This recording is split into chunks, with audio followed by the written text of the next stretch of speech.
When I graduated 45 years ago, I was the first woman in my family to earn a college degree. My mother never finished high school. She got married at 18 and had her first child 2 years later. Neither of my grandmothers nor my great-grandmothers went to college. In their society at that time, it just wasn't done. My parental grandmother, however, did run away from Texas and worked in a bank in order to put her sister through college. My two sisters never went to college. So being here today has an extra special significance for me. Ketika saya lulus 45 tahun yang lalu, saya adalah wanita pertama di dalam keluarga saya yang mendapatkan gelar sarjana. Ibu saya tidak pernah lulus SMA. Dia menikah pada usia 18 tahun dan memiliki anak pertama 2 tahun kemudian. Tak satu pun dari nenek saya atau bahkan nenek buyut saya yang kuliah. Dalam masyarakat mereka pada saat itu tidak dilakukan. Namun, nenek dari pihak ayah saya melarikan diri dari Texas dan bekerja di bank untuk memasukkan adik perempuannya ke perguruan tinggi. Kedua saudara perempuan saya tidak pernah kuliah, jadi berada di sini hari ini memiliki arti khusus yang istimewa bagi saya. I just want to mention briefly why I happened to end up at William and Mary. I won't go into the complexities of the story, but suffice it to say that the first time I saw this campus was in the late 60s when I sprinted off the girls' bus in my cheery travel uniform as a member of a singing group for which I wrote songs and performed for 5 years after high school. The show was an offshoot of a cult-like group that my parents fell prey to when I was 7 years old. Saya hanya ingin menyebutkan secara singkat mengapa saya berakhir di William and Mary. Saya tidak akan masuk ke kompleksitas cerita, tetapi cukup untuk mengatakan bahwa pertama kali saya melihat kampus ini adalah pada akhir tahun 60-an, ketika saya berlari keluar dari bus perempuan dalam seragam perjalanan ceri saya, sebagai anggota grup bernyanyi, di mana saya menulis lagu dan tampil selama 5 tahun setelah sekolah menengah. Pertunjukan itu adalah cabang dari kelompok pemujaan yang membuat orang tua saya menjadi mangsa ketika saya berusia 7 tahun. Once off the bus, we enthusiastically set up our mics and speakers in the old student rec center on Dog Street and proceeded to sing our hearts out for whatever students paused to listen.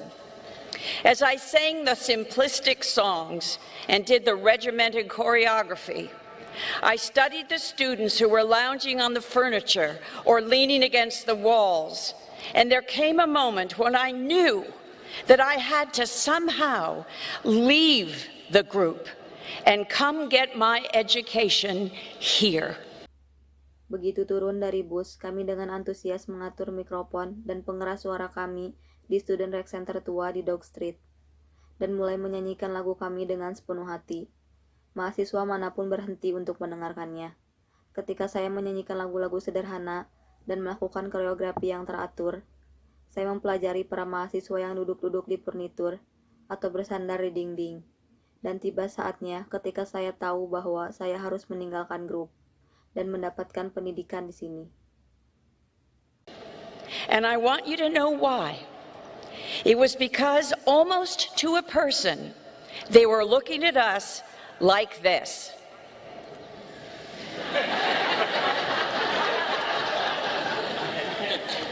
As if they were thinking, really?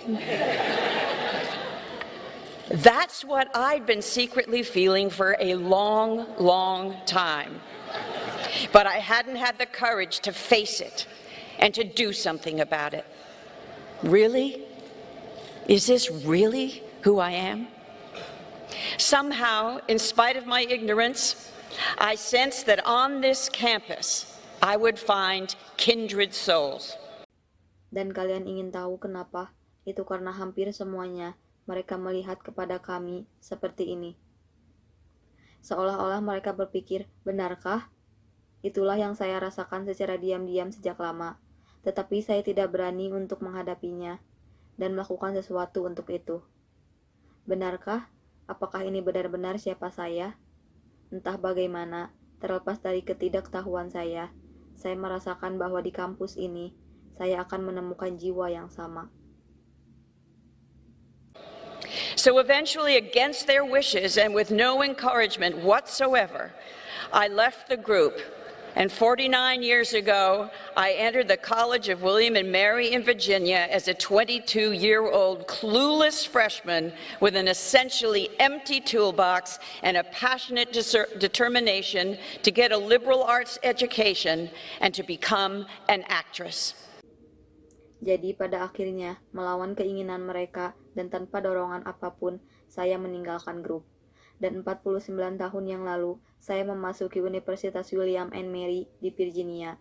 Seorang mahasiswa baru berusia 22 tahun yang tidak tahu apa-apa, dengan kotak peralatan yang pada dasarnya kosong, dan tekad yang kuat untuk mendapatkan pendidikan seni liberal dan menjadi seorang aktris. That fateful September, I walked into Phi Beta Kappa Hall and auditioned for the first play that was being staged that season, Twelfth Night. Professor Howard Scammon, head of the theater department, cast me in one of the principal roles of Olivia. He eventually understood the seriousness of my intent and was my mentor for the 4 years I was here. Meanwhile, I soaked up everything I can learn, and like a desert when the rains come, for the first time in my life, I started to bloom. The rest is history. Di September yang menentukan itu, saya berjalan ke Pi Beta Kappa Hall dan mengikuti audisi untuk drama pertama yang dipentaskan musim itu, Twelfth Night. Profesor Howard Scammon, Kepala Departemen Teater, memasukkan saya ke dalam salah satu peran utama, Olivia. Dia akhirnya memahami keseriusan niat saya dan menjadi mentor saya selama 4 tahun saya di sini. Sementara itu, saya menyerap semua yang bisa saya pelajari dan, seperti gurun ketika hujan datang, untuk pertama kali dalam hidup saya mulai berbunga. Sisanya adalah sejarah. I wanted to tell you about why I ended up here because I've learned how important it is to have a healthy dose of skepticism. I don't mean cynicism or contempt.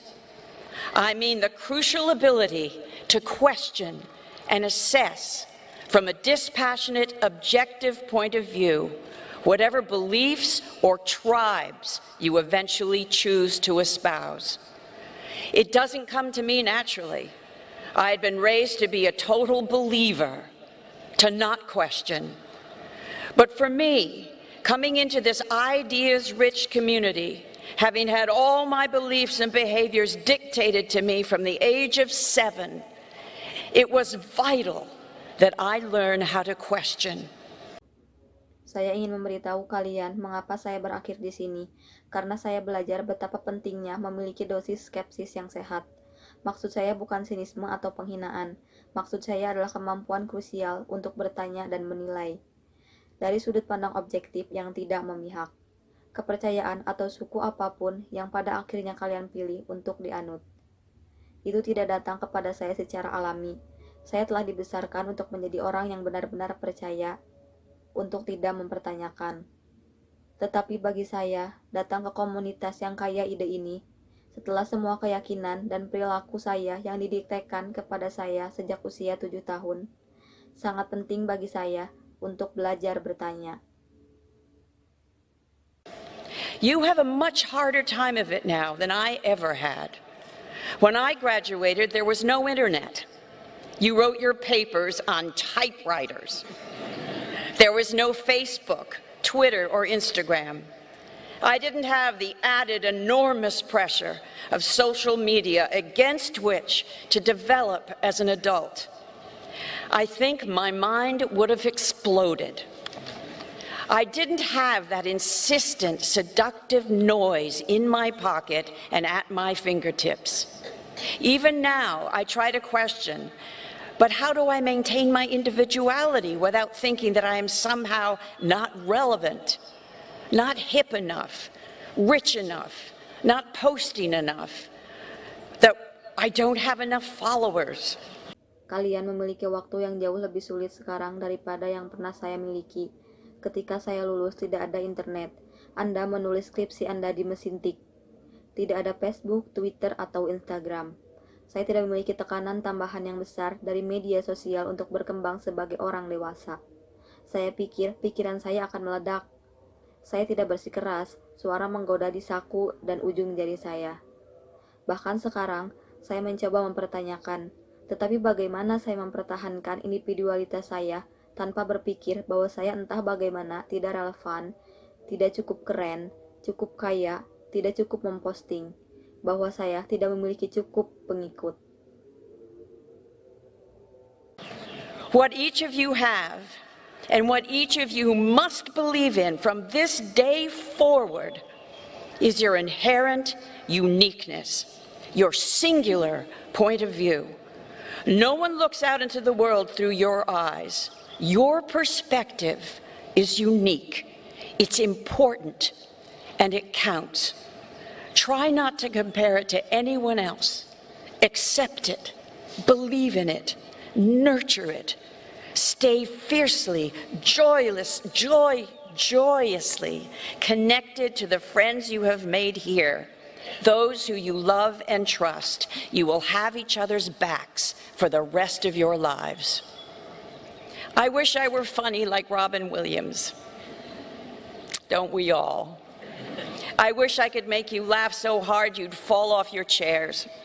I'm not wise.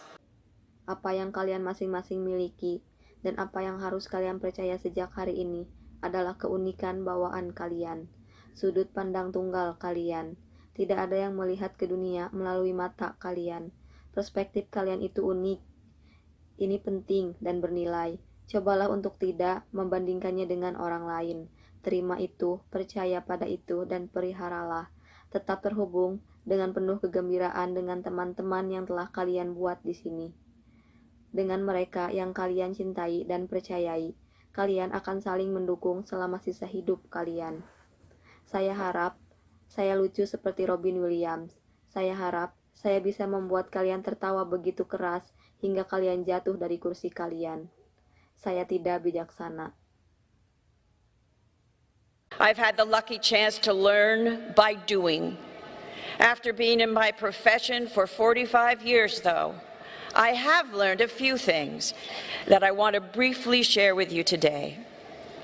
In order to inhabit a character, I have had to find where we share a common humanity. I can't do characters justice if I'm judging them. I have to find a way to love them. The exploration to each character I have played has made me a more tolerant and empathetic human being. I have had to literally imagine myself in someone else's shoes, looking out of someone else's eyes. I urge you to learn how to do that. You can with practice. Start by being curious about the whys of someone's behavior. Before you judge someone, before you write them off, take the time to put yourself in their shoes and see how it feels. Saya memiliki kesempatan beruntung untuk belajar sambil melakukannya.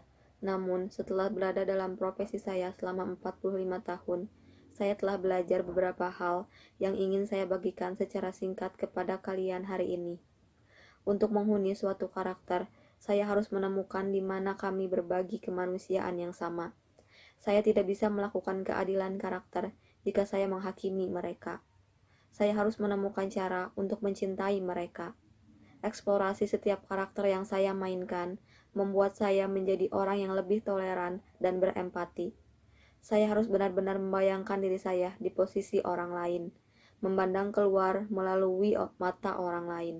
Saya mendorong kalian untuk belajar bagaimana melakukan itu. Kalian bisa dengan latihan. Mulailah dengan menjadi ingin tahu tentang mengapa perilaku seseorang. Sebelum kalian menilai seseorang, sebelum kalian menulisnya, luangkan waktu untuk menempatkan diri kalian pada posisi mereka dan lihat bagaimana rasanya. I've been a part of collaborative companies of actors and directors for 45 years. Companies are like living organisms, extremely sensitive to the chemistry, to the contributions of all those involved. When I was in a Broadway musical early in my career, my dressing room was right next to the stage door. I wasn't the star, but I was a co-star, and I was working my ass off every night to squeeze all there was to squeeze out of what was a pretty thankless role.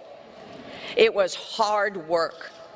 The play was a big hit, which was fabulous, but every performance I would empty myself out emotionally and physically on stage, and every night I could hear the producers come in the stage door, pass my dressing room, on their way to schmooze with the star. Saya telah menjadi bagian dari perusahaan kolaborasi aktor dan sutradara selama 45 tahun. Perusahaan seperti organisme hidup, sangat peka terhadap chemistry, terhadap kontribusi semua pihak yang terlibat. Ketika saya berada di musikal Broadway di awal karir saya, ruang ganti saya tepat di sebelah pintu panggung. Saya bukan bintang, tapi saya adalah lawan main. Dan saya bekerja keras setiap malam untuk diperas. Semua yang ada untuk diperas dari apa yang merupakan peran yang cukup tanpa terima kasih. Itu kerja keras. Drama itu sukses besar, luar biasa. Tetapi di setiap pertunjukan, saya akan mengosongkan diri saya secara emosional dan fisik di atas panggung. Dan setiap malam saya bisa mendengar produser datang di pintu panggung dan melewati ruang ganti saya dalam perjalanan mereka untuk merayu bintang utama.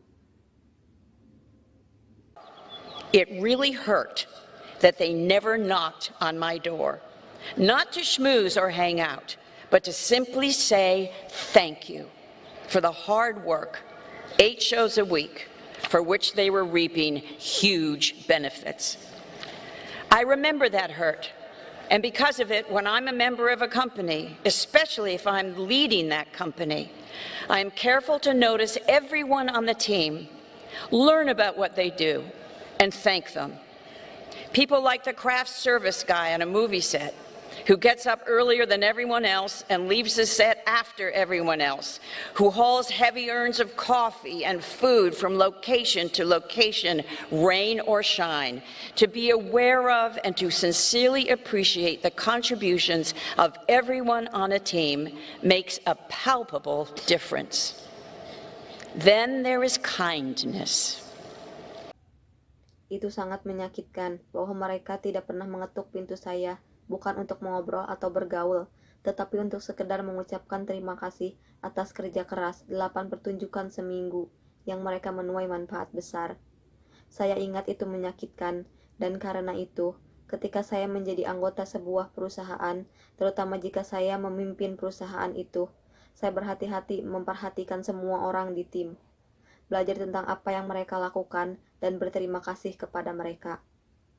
Orang-orang menyukai tukang kerajinan di set film, yang bangun lebih awal dari yang lain dan meninggalkan set setelah yang lain, yang mengangkut seguci besar kopi dan makanan dari lokasi ke lokasi yang lain, hujan atau panas. Menyadari dan menghargai dengan tulus kontribusi semua orang dalam tim membuat perbedaan nyata. Lalu ada kebaikan. My nephew, Kalen Pick, lives with schizophrenia. He had his first psychotic break when he was 17.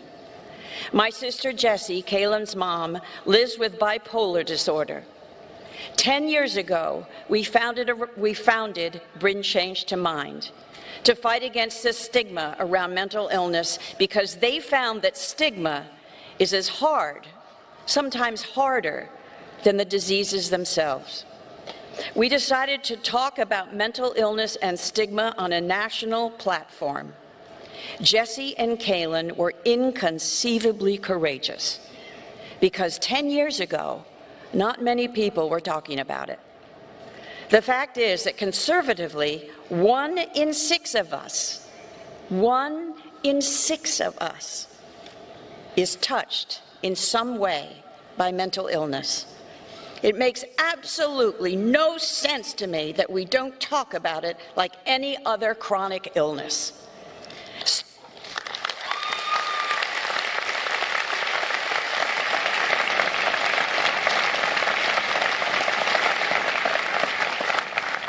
Starting a conversation is the first step. Keponakan saya, Kellen, hidup dengan skizofrenia. Dia mengalami istirahat psikotik pertamanya ketika dia berusia 17 tahun. Adik saya, Jessie, ibunya Kellen, hidup dengan gangguan bipolar. 10 tahun yang lalu, kami mendirikan Bring Change to Mind untuk memerangi stigma seputar penyakit mental. Karena mereka menemukan bahwa stigma sama sulitnya, kadang lebih sulit dengan penyakit itu sendiri. Kami memutuskan untuk berbicara tentang penyakit mental dan stigma di platform nasional. Jessie dan Kellen sangat berani, karena 10 tahun yang lalu tidak banyak orang yang membicarakannya. Faktanya adalah secara konservatif, 1 dari 6 orang dari kita dalam beberapa hal tersentuh oleh penyakit mental. Sama sekali tidak masuk akal bagi saya bahwa kami tidak membicarakannya, seperti mental kronis lainnya. Memulai percakapan adalah langkah pertama. 2 days ago, I was with Kalen in front of 2,000 people, listening to him talk about living with something as scary as schizophrenia. I am astounded by how he has willed himself to manage his illness. He spoke, albeit sometimes hesitantly, sometimes searching for words, without losing his train of thought, talking with grace and knowledge. Someone from the audience asked him what they should do when confronted with someone who was struggling with a mental health issue, and Kalen simply said, "Be kind." 2 hari yang lalu, saya bersama Kellen di depan 2.000 orang mendengarkannya berbicara tentang hidup dengan sesuatu yang menakutkan seperti skizofrenia. Saya kagum dengan bagaimana dia menghendaki dirinya sendiri untuk mengelola penyakitnya. Dia berbicara meskipun kadang-kadang dengan ragu-ragu, kadang-kadang mencari kata-kata tanpa kehilangan pemikirannya, berbicara dengan rahmat dan pengetahuan. Seseorang dari audiens bertanya kepadanya, apa yang harus mereka lakukan ketika berhadapan dengan seseorang yang berjuang dengan masalah kesehatan mental. Dan Kellen hanya berkata, jadilah baik. Kindness. It's a simple word, but it is essential if we are to survive as a species on this planet. So I come to another thing I've learned. I've learned from reading the writings of the great Edward O. Wilson that one of the core reasons we have been so successful as a species is that we evolved the capacity to empathize. That means that the tribes who espoused empathy were more successful at survival than the ones who didn't. In order for a community, for a tribe to survive and thrive, we humans had to evolve the ability to register the emotions, the plight, the fears, and the needs of other members of our tribe, and to respond to them with empathy. We die without connection. Nothing is worse for us humans than to be bereft of community. Empathy evolved because 2 eyes looked into 2 eyes. It's the most immediate and powerful way we humans communicate. Kebaikan, ini kata yang sederhana, tetapi penting jika kita ingin bertahan hidup sebagai spesies di planet ini. Jadi, saya datang ke hal lain yang saya pelajari. Saya belajar dari membaca tulisan-tulisan Edward O. Wilson yang agung, bahwa salah satu alasan utama kita begitu sukses sebagai spesies adalah karena kita mengembangkan kapasitas untuk berempati. Itu berarti bahwa suku-suku yang mendukung empati lebih berhasil dalam bertahan daripada yang tidak. Agar masyarakat, suku dapat bertahan hidup dan berkembang, kita, manusia, harus mengembangkan kemampuan untuk mencatat emosi, keadaan buruk, ketakutan, dan kebutuhan anggota suku kita yang lain, dan untuk meresponnya dengan empati. Kita mati tanpa koneksi. Tidak ada yang lebih buruk bagi kita, manusia, selain kehilangan komunitas. Empati berevolusi karena 2 mata memandang ke 2 mata. Ini cara yang paling cepat dan kuat kami, manusia, berkomunikasi.